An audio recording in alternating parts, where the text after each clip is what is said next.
नमस्ते dear viewers.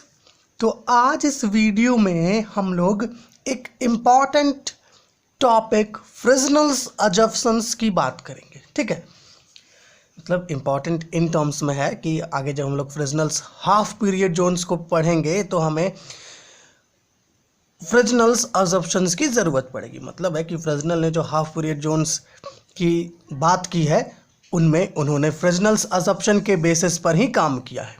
ठीक है, तो चलिए इस वीडियो को स्टार्ट करते हैं और इस वीडियो को छोटा रखेंगे हम लोग। तो फ्रिजनल ने क्या कहा? फ्रिजनल ने कहा कि जो भी वेव फ्रंट हम लेंगे, ठीक है, जो भी वेव फ्रंट हम लेंगे वो wave front large number of strips और जोन्स में डिवाइड हो जाएगा, जिसे फ्रिजनल ने फ्रिजनल्स जोन्स ऑफ स्मॉल एरिया का नाम दिया। ठीक है, देखिए यहाँ पर है कि a wave front can be divided into a large number of strips और zones called the Fresnel's zones of small area.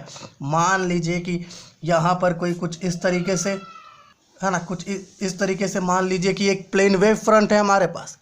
तो फ्रिजनल ने क्या कहा? फ्रिजनल ने कहा कि इस प्लेन वेव फ्रंट को हम लोग लार्ज नंबर ऑफ जोन्स और स्ट्रिप्स में डिवाइड कर देंगे, जिसे हम लोग फ्रिजनल्स जोन्स ऑफ स्मॉल एरिया कहते हैं, कुछ इस तरीके से। ठीक है, लार्ज नंबर ऑफ स्ट्रिप्स और जोन्स में डिवाइड कर देंगे, जिन्हें फ्रिजनल ने नाम दिया फ्रिजनल्स जोन्स ऑफ स्मॉल एरिया। उसके बाद फ्रिजनल ने कहा कि मान लीजिए कि हमारे पास कहीं पर एक पॉइंट पी गिवन हो, ठीक है, और इस पॉइंट पी पर हमें रिजल्टेंट इफेक्ट फाइंड आउट करना हो इस प्लेन वेव फ्रंट के कारण।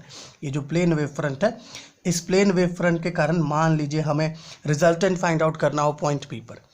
फ्रिजनल ने कहा कि मान लीजिए ये जो डिफरेंट जोन्स है, इन डिफरेंट जोन से क्या होगा कि जो कुछ सेकेंडरी वेव्स जो है चल करके इस पॉइंट पी तक पहुंचेगी। ठीक है, कुछ सेकेंडरी वेव्स जो है चल करके इस पॉइंट पी तक आएगी। तो ये सारे सेकेंडरी वेव्स को कंबाइन करने के बाद जो रिजल्टेंट हमें मिलेगा वही रिजल्टेंट होगा इस पॉइंट पी पर, मतलब वही रिजल्टेंट अफेक्ट होगा इस पॉइंट पी पर। ठीक है, देखिए यहाँ पर ये नंबर 2 वाला जो पॉइंट है, the resultant effect at any external point P is determined by combining the effects of all the secondary waves reaching there from various zones, है ना। वेरियस जोन से जो सेकेंडरी वेव्स चलकर पॉइंट पी पर पहुंच रही है, उन सारे वेव्स के अफेक्ट को कंबाइन करेंगे, तब हमें जाकर के रिजल्टेंट अफेक्ट मिलेगा इस पॉइंट पी पर। ठीक है, और ठीक है, मान लेते हैं कि ये हमारा ये वाला एक पार्टिकुलर जोन हो गया। ठीक है, अब इस जोन से जो सेकेंडरी वेव यहाँ पर पहुँच रहा है, उस जोन के कारण इस पर कितना अफेक्ट होगा ये डिपेंड करता है कि ये जोन और इस पॉइंट के बीच का क्या डिस्टेंस है, प्लस ठीक है, प्लस इन दोनों के बीच का एंगल ऑफ इंक्लिनेशन क्या है, इन दोनों पर डिपेंड करता है। ठीक है, देखिए यहाँ पर हमने लिखा है कि the affect at a point due to any particular zone depends on the distance of the point from that zone. मान लीजिए कि हमने ये जो हमारा आखिरी वाला जोन है इसे हमने कंसिडर कर लिया। ठीक है, अब इस जोन से इस पॉइंट पी का कैसा डिस्टेंस है उस पर डिपेंड करता है, वो निर्धारित करेगा कि कितना अफेक्ट ये जोन इस पॉइंट पी पर डालेगा, है ना। और एक और पॉइंट है, जो ये जो जोन है, ये जोन जो अफेक्ट इस पॉइंट पी पर डालेगा, ये अफेक्ट डिपेंड करता है। देखिए, the affect at any point also depends on the obliquity factor 1 plus cos theta.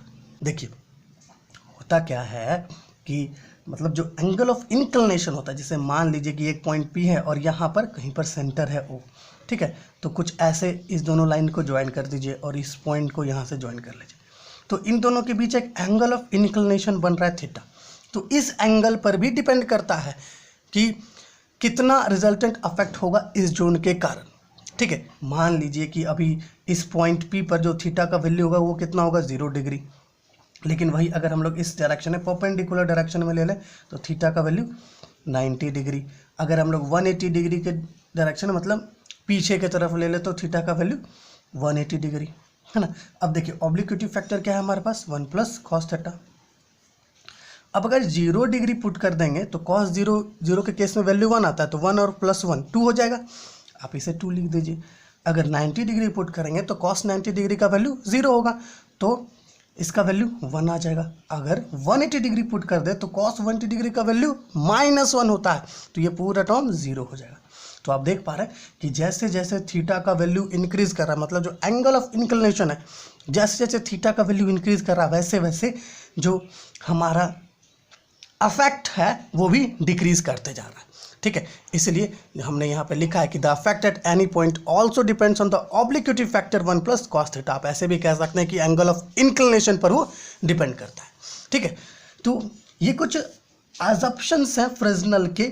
जब हम आगे अपने आने वाले वीडियोस में जब हम लोग फ्रेजनल्स हाफ पीरियड जोन्स को पढ़ेंगे, ठीक है, जो फ्रेजनल्स हाफ पीरियड जोन्स है जब हम लोग उसे पढ़ेंगे तो उस समय हम लोग इन अजम्पशंस की बात नहीं करेंगे, हम लोग डायरेक्ट इन्हीं अजम्पशंस को लेते हुए फ्रेजनल्स हाफ पीरियड जोन्स को समझना शुरू कर देंगे। तो चलिए मिलते हैं आपसे अपने आने वाले वीडियोस में जहां पर हम लोग फ्रेजनल्स हाफ पीरियड जोन्स को डिटेल्स में डिस्कस करेंगे और समझेंगे। तो तब तक के लिए धन्यवाद।